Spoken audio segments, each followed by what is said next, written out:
తిరుమలలో అటవీ శాఖ అధికారుల వ్యవహార శైలి మరోసారి వివాదాస్పదమైంది. పాప వినాశనం డ్యాంలో బోటింగ్ ఏర్పాటు చేయాలనే ఆలోచనపై విమర్శలు చెలరేగాయి. అటు టీటీడీ ఇటు ప్రభుత్వం కూడా ఈ ప్రతిపాదనను వ్యతిరేకించడంతో అధికారులు యూటర్న్ తీసుకున్నారు.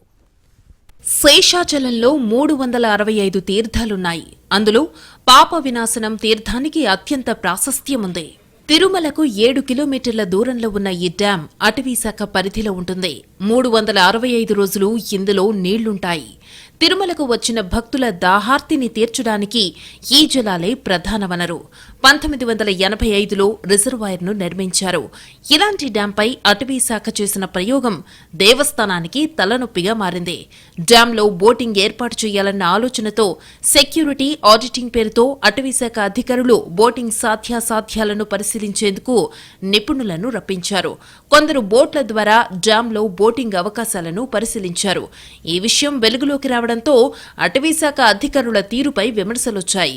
భక్తులు, టీటీడీ, రాష్ట్ర ప్రభుత్వం ఇలా అన్ని వైపుల నుంచి అటవీశాఖ అధికారుల ప్రతిపాదనకు వ్యతిరేకత రావడంతో బోటింగ్ ప్రయత్నం నుంచి వెనక్కి తగ్గారు. టీటీడీకి ఎలాంటి సమాచారమూ అందించకుండానే అటవీశాఖ అత్యుత్సాహంతో ఈ ప్రయత్నం చేయటం విమర్శలకు తావిస్తోంది. ఇంతవరకు తిరుమల చరిత్రలో ఇలాంటి సంఘటన జరగలేదని మాజీ టీటీడీ చైర్మన్ భూమన అంటున్నారు. ఇంతవరకు తిరుమల చరిత్రలో ఇలాంటి సంఘటన ఎప్పుడు కూడా జరగల. అటవీ శాఖ సిబ్బంది ఏమో ట్రయల్ రన్ కోసమని, టూరిజం స్పాట్గా చేయటం కోసమని వాళ్ళు చెప్పినారు. అటవీ శాఖ జిల్లా అధికారేమో చట్ట వ్యతిరేక కార్యక్రమాలు జరుగుతున్నాయి కనుక మేము ట్రయల్ రన్ను వాడినాము అని ఆయన చెప్తున్నాడు. ట్రయల్ రన్ లో పాల్గొన్నటువంటి అటవీ సిబ్బంది ఎవ్వరు అన్న ప్రశ్న మేము వేస్తున్నాం.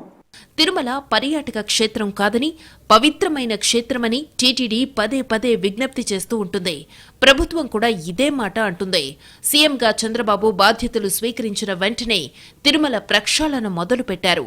అందులో భాగంగా ఇటీవల అలిపిరి ప్రైవేటు హోటళ్ల కోసం కేటాయించిన స్థలాలను రద్దు చేశారు. ఇలా ఆలయ పవిత్రతను కాపాడేందుకు టీటీడీ అడుగులు వేస్తుంటే అందుకు అటవీశాఖ రూపంలో అనవసర వివాదాలు చుట్టుముడుతున్నాయి.